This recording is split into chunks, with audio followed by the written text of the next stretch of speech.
Praise the Lord, my dear brothers and sisters. I welcome you to the Bible study. Today, I would like to meditate upon the Word of God from Isaiah chapter 13. I wanted to meditate upon this word because of the question about the last days. Most of us, most of the Christian world from the beginning has been discussing this last days, how they will be. Even when the disciples of Jesus Christ asked regarding the last days, how they will be and when the coming of Lord Jesus Christ will be, even Jesus Christ spoke about those days. So let us meditate from the chapters of Isaiah and see how the last days will be. And most importantly, when we see the very second verse of Isaiah chapter 13, it says, "Lift up a banner on the high mountain, raise your voice to them, wave your hand, that they may enter the gates of the nobles." So here there is a calling. The people of God are being called to enter the gates. Most importantly, in the last days, we all who are chosen by God are having this call. And this call is to enter the gates. So what are these gates? When the verse here says, "Wave your hand that they may enter the gates of the nobles," who has to wave the hands? Who is waving the hands? Who is asking to wave the hands? Here God is telling his servant Isaiah. He is in a vision. And even his children who are now, we have to wave till that day to all the chosen people of God to enter the gates. So what is these gates? Where we find these gates? Let us go and study the word of God. We find these gates of the nobles in Revelation chapter 21 verse 12. Revelation chapter 21 verse 12.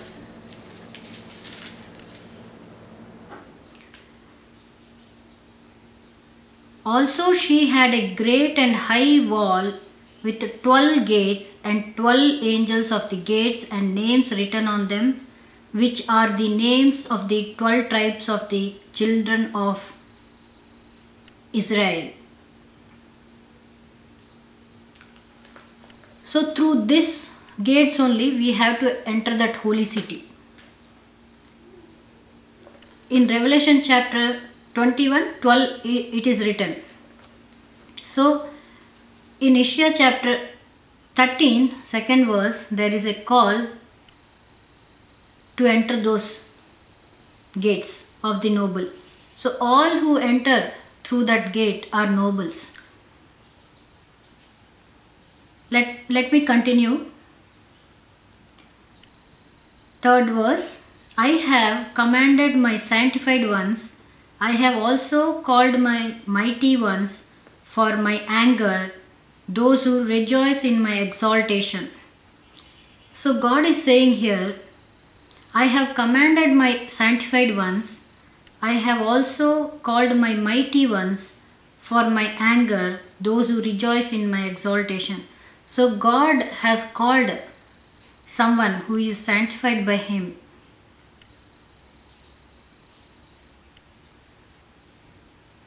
who exalt Him, who rejoice in exalting God. They have been called in His anger.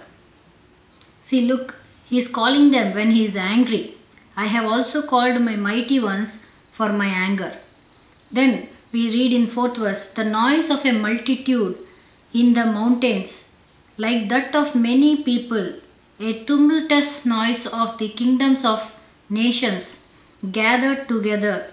The Lord of hosts musters the army of battle. So here God Himself is preparing that army of God for the battle. He is preparing. The one who is chosen, sanctified by God. 5th verse says, they come from a far country, from the end of heaven, the Lord and His weapons of indignation, to destroy the whole land. So, in these last days, God is coming with the army that He has prepared. And where is that army coming from?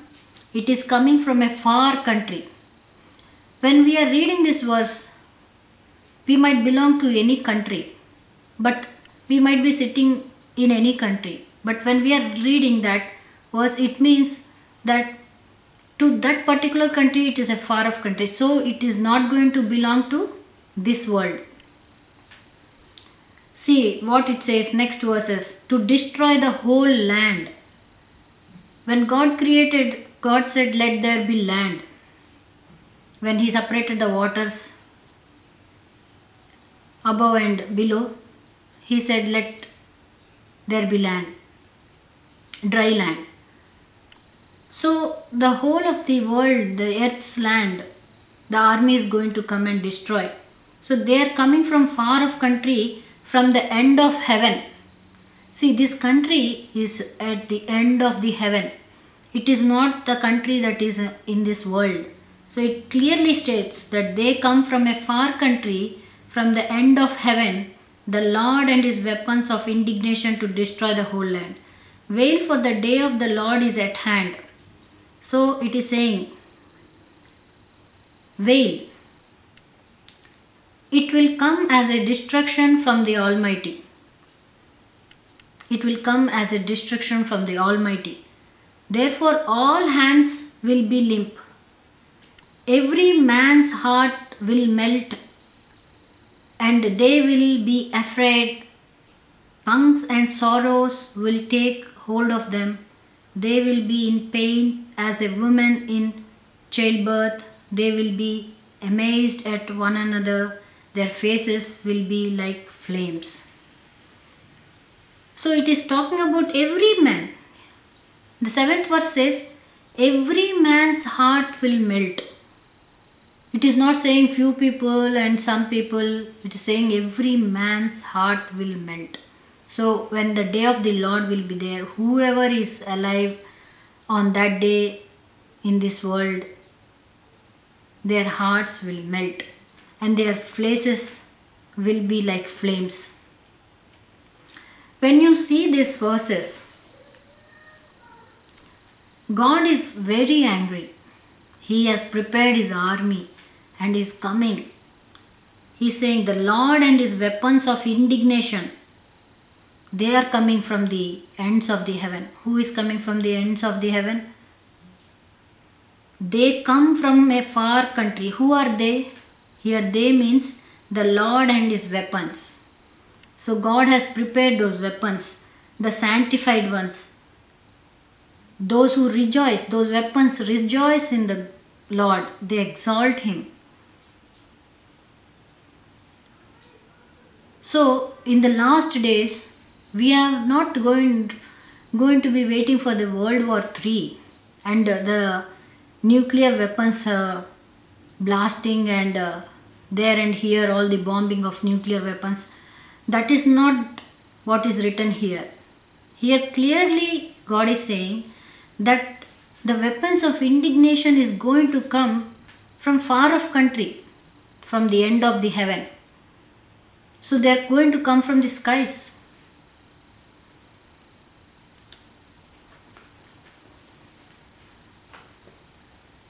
When we read from verses 6 to till 10th, we find that there is a similarity between Matthew chapter 24, 29 and 31 verses. There is a similarity.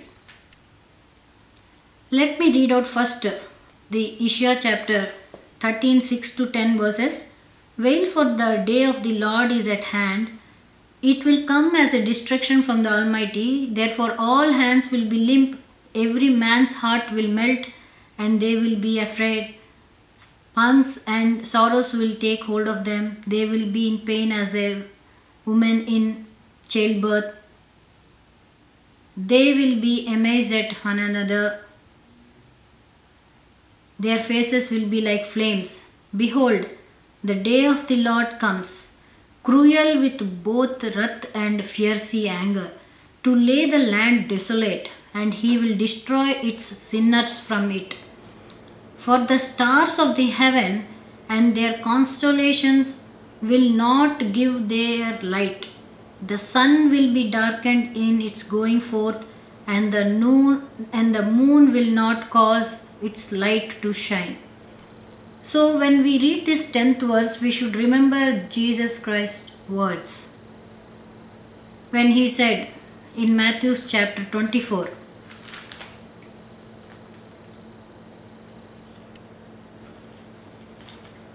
and 29th verse till 31.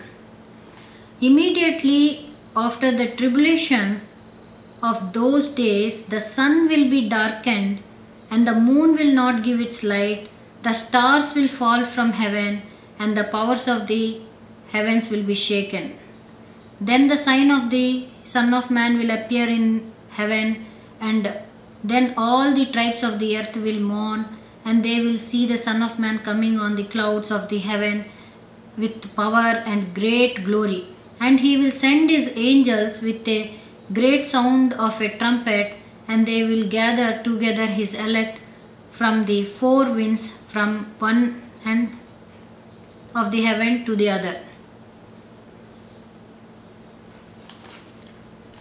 So here Jesus Christ is telling clearly that same as the stars of the heaven and their constellation will not give their light, the sun will be darkened in its going forth, and the moon will not cause its light to shine. These things Jesus also talks in Matthew chapter 24. He is saying, when we come down even further, there is again a call to enter his gates. We will see even in Revelation chapter 18 when God is calling. Let us see. Go to Revelation chapter 18, verse 4.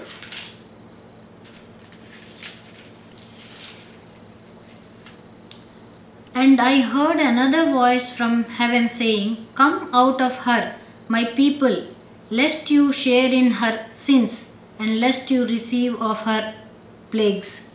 So here God is giving a call. In Revelation chapter 18, 4th verse. We see in Matthew 24:31 and Isaiah 26 also we see. Let us go to Matthew chapter 24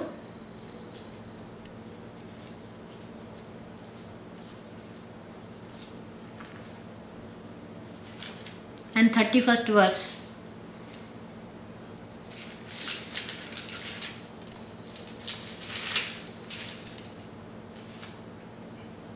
And he will send his angels with a great sound of a trumpet, and they will gather together his elect from the four winds, from one end of the heaven to the other.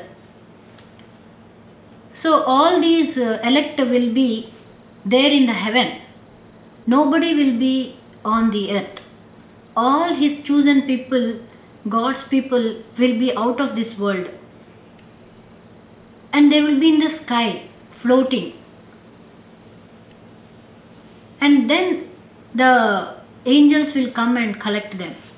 When we go to Isaiah chapter 26, We will see their call.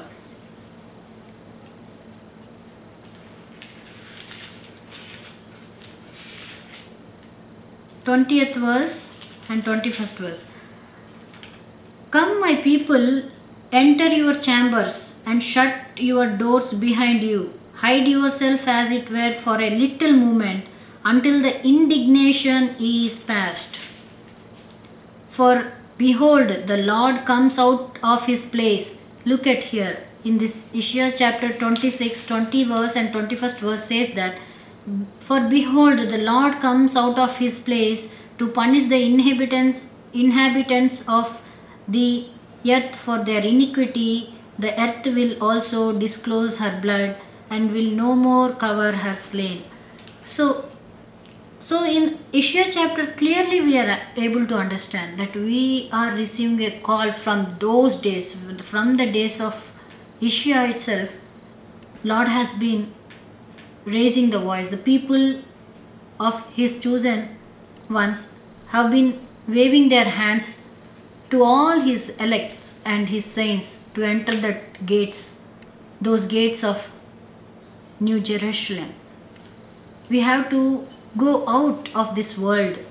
Otherwise, when we will be in this world, the one who is going to be in this world will receive the wrath of God. It is very much understood from the chapters of Isaiah, which are the clear indication of the last days, and even when in the words of Jesus Christ, the narration of the last days are very similar from this chapter. Further reading, Isaiah chapter 13, 14th verse. It shall be as the thunder glares and as a sheep that no man takes up. So when the world is being punished, it's going to be like a hunted gazelle, as a sheep that no man is going to take care. So when God's wrath is going to come, he is going to move the earth out of its place. See, in 13th verse it says, therefore I will shake the heavens and the earth will move out of her place in the wrath of the Lord of hosts in that day of his fierce anger. So God is going to punish this world from somewhere from the skies. Whole of the heaven will be shaken, the earth will move out of its orbit. That day is going to be very, very fearful. That's why the verses says that men's hands will be limp and their hearts will melt and their faces will be like flame. See, the moon will be gone and the sun will be gone. Everything fallen, the stars will be fallen, and the earth is just moved out of its orbit, and it's going alone. It's going without its sun. Only the light of God, because God has come that day, and in his light, full of his anger is there. He must be many times brighter than and hotter than the sun that he has made. So the faces of those men who are in this world, their faces will be burning with flames. They will become so hot. Let us continue reading from 15th verse, that is Isaiah chapter 13.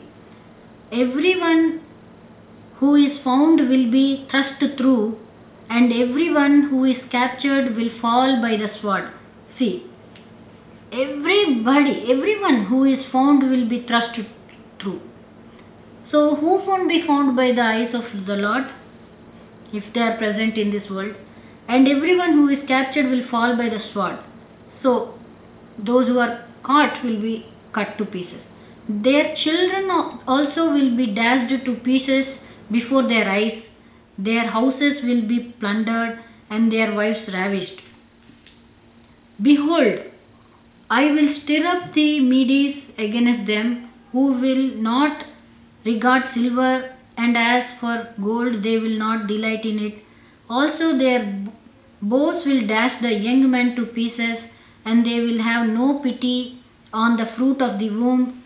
Their eye will not spare children.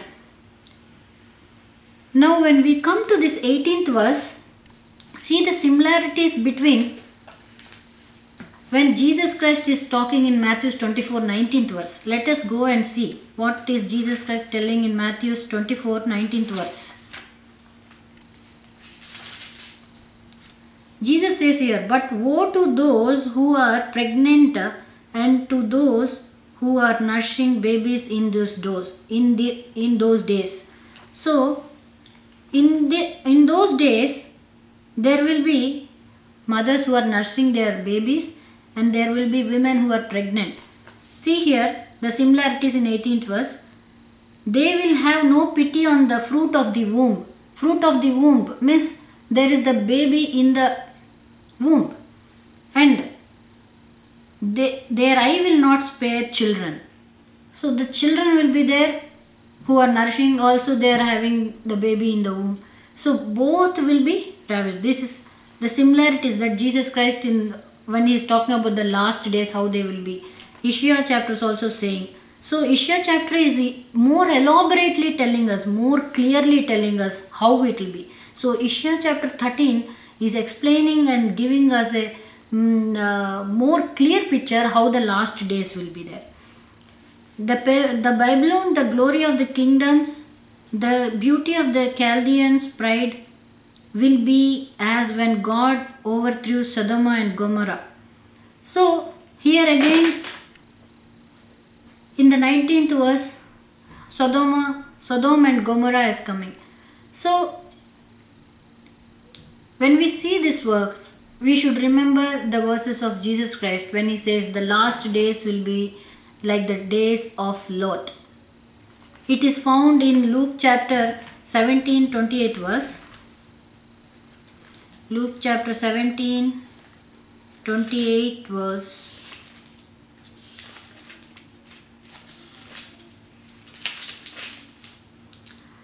Likewise, as it was also in the days of Lot, they ate, they drank, they brought, they sold, they planted, they built. But on the day that Lot went out of Sodom, it rained fire and brimstone from heaven and destroyed them all. So here we have the similarity. Will be as when God overthrew Sodom and Gomorrah. It is going to be very clear. In Sodom and Gomorrah, when it was destroyed, the brimstones, the fire rained from the skies. Whole area burned.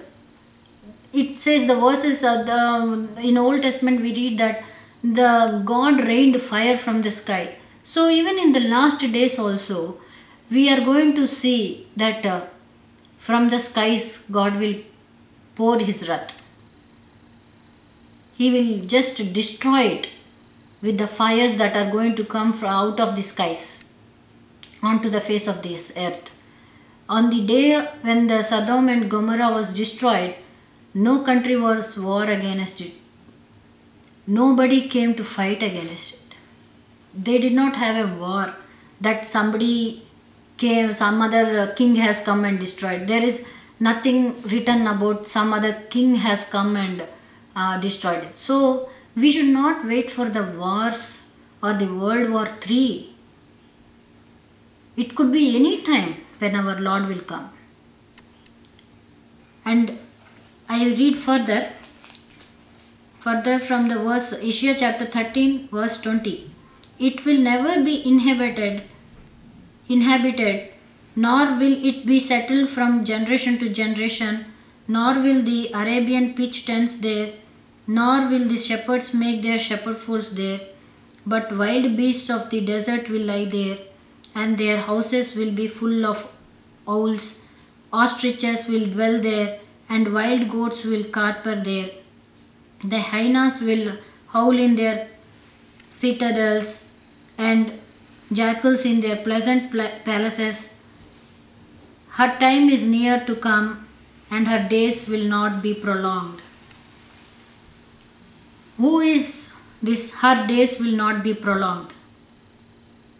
And again here in 19th chapter also it is called as Babylon. 19th verse, sorry. In Babylon, the glory of kingdoms, the beauty of the Chaldeans will be as when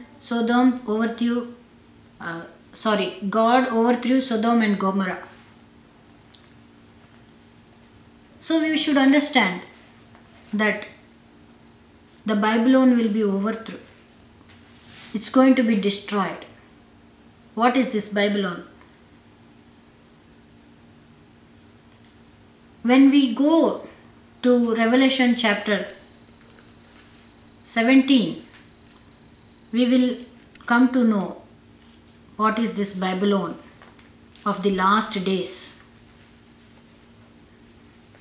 See, let us see from Revelation chapter 17. I read from verse 1. Then one of the 7 angels who had the 7 bowls came and talked with me, saying to me, Come, I will show you the judgment of the great harlot who sits on many waters. So this woman who sits on the many waters, she is a great harlot. According to the verse, she is the Babylon. She is the Babylon. Because you see in the verse 19, in the same chapter 17, 5th verse, and on her forehead a name was written, Mystery Babylon, the great, the mother of harlot and of the abomination of the earth. So the woman who is sitting on the waters, many waters, is that Babylon. Let us try and understand who is this woman. Because in these last days, if we don't recognize who is that woman, and because if we don't recognize who is that woman who sits on many waters, many will be going into her pleasures and then destroying themselves. So let us understand let us meditate upon Revelation chapter 17. Second verse on. With whom the kings of the earth committed fornication, and the inhabitants of the earth were made drunk with the wine of her fornication. So he carried me away in the spirit into the wilderness, and I saw a woman sitting on a scarlet beast, which was full of names of blasphemy, having 7 heads and 10 horns. So when the angel said that, Come, I will show you the woman who sits on many waters, here what John sees is that woman is sitting on a beast, the beast which has 7 heads and 10 horns. Why these 7 heads? Let us see what these many waters mean. Because we see the similarities of this water. The angel says, who sits on many waters. But what John says is, she is sitting on the beast. So water and beast is same. We should understand that the beast that she is sitting on is the water that the angel is saying. So the angel explains in the 15th verse. Then he said to me, the waters which you saw, where the harlot sits, are peoples, multitudes, nations and tongues. So here clearly we understand who is that beast or who is that water.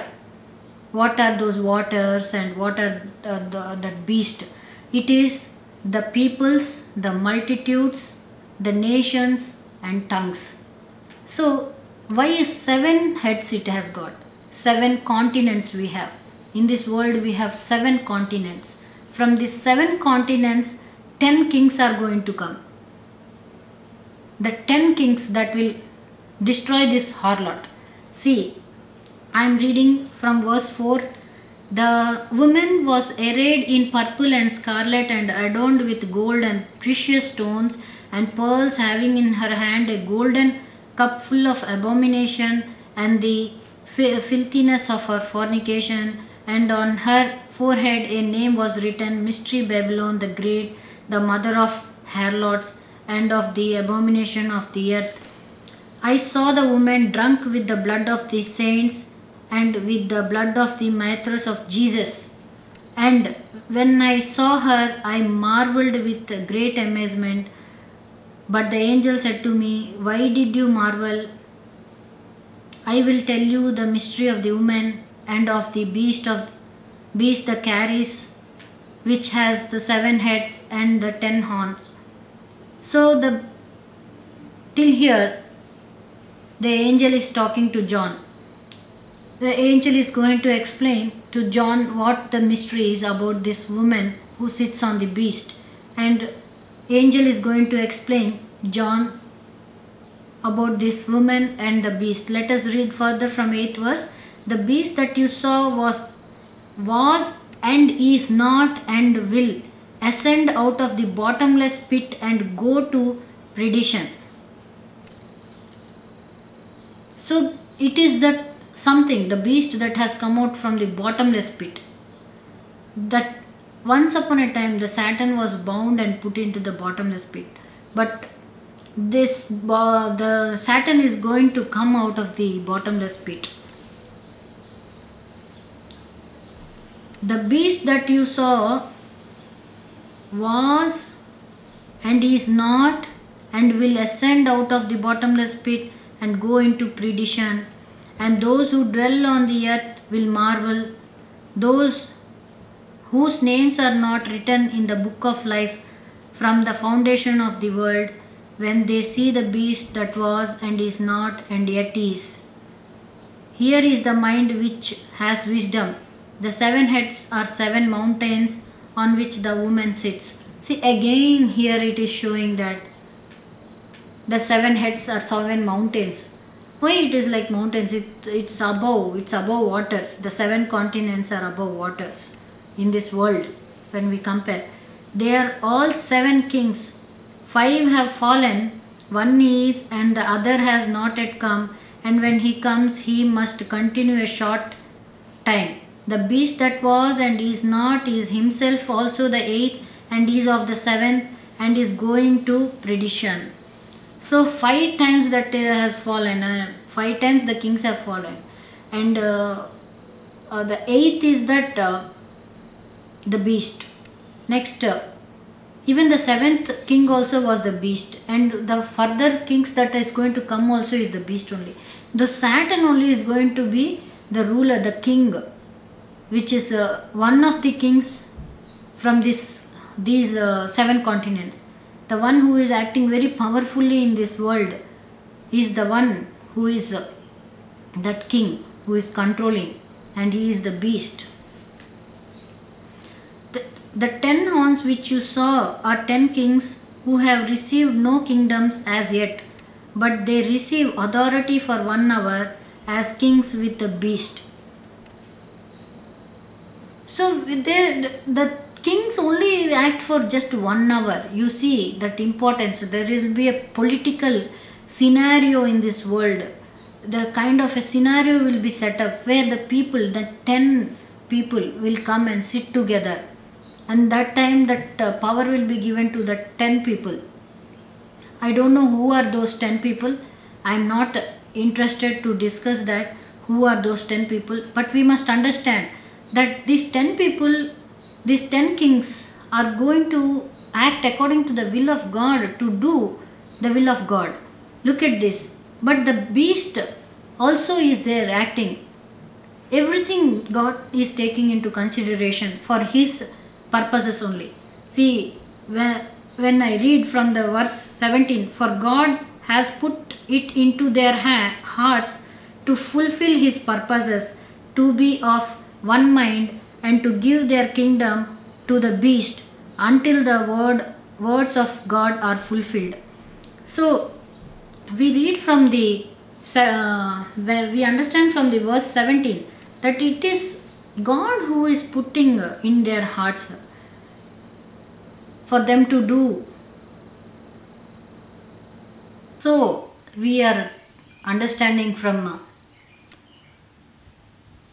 Revelation chapter 17, 17th verse, that God himself is leading these things, that the harlot will be destroyed. See, let us read from 14th verse.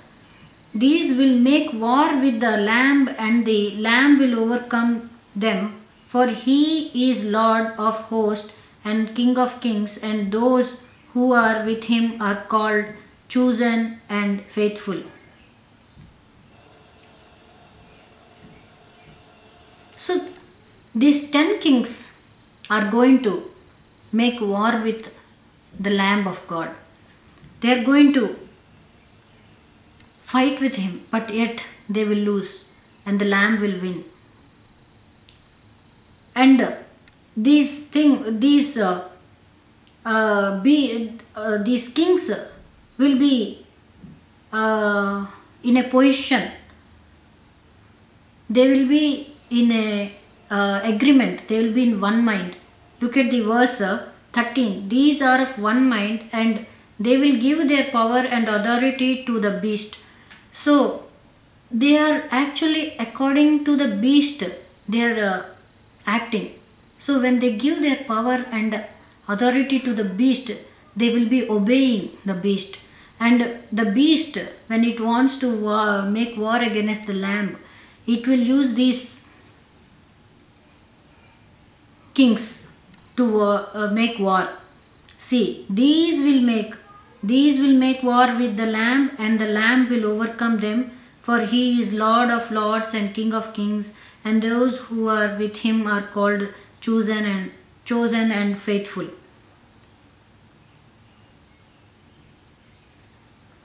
Then he said to me, who the angel has said to, he is saying to John, the waters which you saw where the harlot sits are peoples, multitudes, nations and tongues. 16th verse, and the 10 horns which you saw on the beast, these will hate the harlot, make her desolate and naked, eat her flesh and burn her with fire. See what these 10 kings are going to do, because the horns are the 10 kings, and those 10 kings, after making a war also, they will hate the harlot. The one who is sitting on the beast will be hated by the horns. So the horns will tear her. They will make her naked, and they will eat her flesh and burn with fire. So these 10 kings are going to ruin that woman who is sitting on the beast. But what is the purpose that they are doing like that? So that, and the woman whom you saw is that great city which reigns over the kings of the earth. So that woman, who is she? It is the great city which reigns over the kings of the earth. Which is that city? Which is that thing that reigns over all the kings? It is the money. You can very well understand. The one that rules this whole world is money. In money, everything is there. With money, people kill. Like here the verse, I saw the woman drunk with the blood of the saints, with the blood of the martyrs of Jesus, and she is the one. We can recall that. Iscariot Judah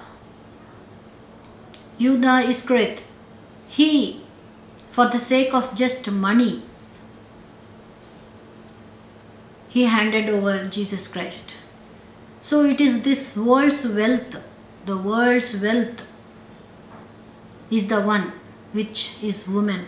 So one day will come when the kings of this world will come together, and they will decide upon that this money which is ruling this world, and every kind of sin is happening because of it. Because of money, people do because of money only, people fight with each other. Homes break because of her. Children war against parents because of money. Country is against another country because of the wealth. Everything for the sake of this money that rules this world. Where there is money, people will be around it. And so, wherever this money is, people will be going there. So, when Jesus said that where there is body, there will be eagles. So on the day when God is going to destroy, using these 10 kings, the money that rules this world, and the money will come to an end. That time, the eagles that were there around it will be gone. So let us see what happens. So that the money will be destroyed one day. How anybody is going to get the mark of the beast? Why it is needed that mark of the beast is taken? Mark of the beast is taken because there won't be any more requirement of the money.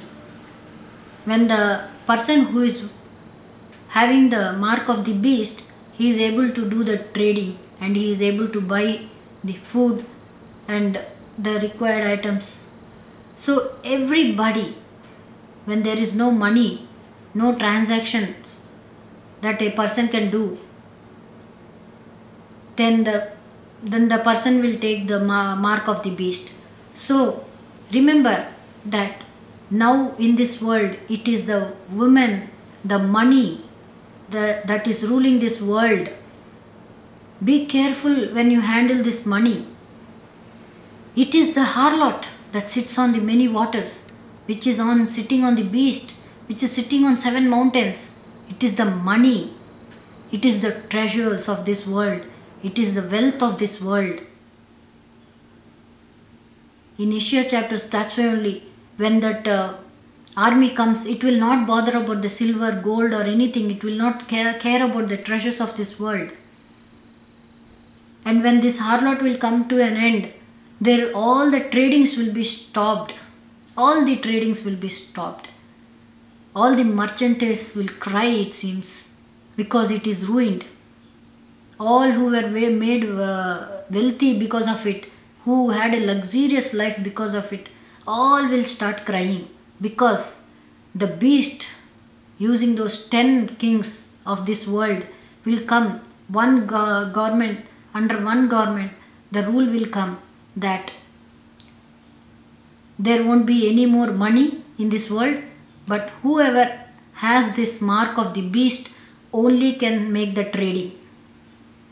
And at this point, when we are not still in those last days, where that marking of the beast has not come still, where there is no requirement of money further, we are not in those days yet. But when the time will come, that will be the last days, when the money will be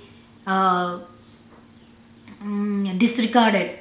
For example, in India, when Modi government said demonetize 500 and 1000 notes, it clearly means that they will eat her flesh. Many people burned the money just like that.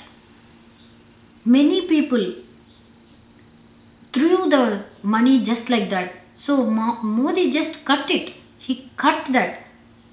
Because he cut that 500 rupees notes and 1000 rupee notes. He cut out of so many of money notes. He cut it. And he did not give any regard to those 500 rupee notes and the 1000 rupee notes. It was like cut. It was cut. See. So it is the money that is going to be destroyed. And one day there won't be any money in this world. The money that is there in the banks will be completely worthless, and the treasures that what we are storing in the banks will be completely worthless, because they won't be in the terms of money anymore. The gold, the silver, they won't be in terms of the notes that are coming. The money that is going to be there. Money will be no more. It is going to be the mark of the beast only, which will have weightage on that day. So on that day, everybody who is chosen by God will be in heaven, floating in the air. They will be ready to meet the Lord. This is the greatest promise of our Lord Jesus, that He will protect us from the tribulations. We are not going to go through those fearful when Lord Himself will come to make war against this world. When He is going to come, when He is going to rain the brimstones on this face of the earth, that time we who are really chosen by God, we won't be in this world. Our feet won't be touching this world. We will be in air. And the angels of the Lord will take us into those chambers where we'll be shutting the door behind us. And there will be for a little while till our Lord sets up His kingdom on this earth. After that, His 1,000 reign begins. Don't be slaves to money. Kindly keep the money out of your personal lives. It should be used just for the survival, in sense how much our Lord is willing us to depend on it, that much only. But using the money, we are not supposed to do anything that disrespects our Lord, that makes us unfaithful to our Lord. Use the money in complete submission to the Lord, because the money should be a slave to the Lord. It should not be a ruler. Anything that is exalted in this world is regarded by God very lowly. He humbles it. But money is exalted in this world. Money is prayed, worshipped. It is given the high positions. Everywhere it is there. Money is everywhere. Everywhere it is there. So we who are children of God, we should be scared of money when handling it. In wise steward also, Jesus Christ in the parable, He teaches us that we should handle the one which is least. It is least in the kingdom. Money is the least. It is an unrighteous mammon. Money. Kindly, we children of God should handle the money in a way that it is not liked by our Lord. Keep in mind, we are using it in this world, but we do not belong to this world. The money belongs to this world. The money is going to vanish just like that. So we are not going to depend on money. Money is not going to be there one day. Completely it's going to be vanished from this world. So nobody consider to save and store it, but use it wisely. Don't use money for unnecessary gains or selfish gains. Use money wisely for the kingdom of God. Praise God. Amen.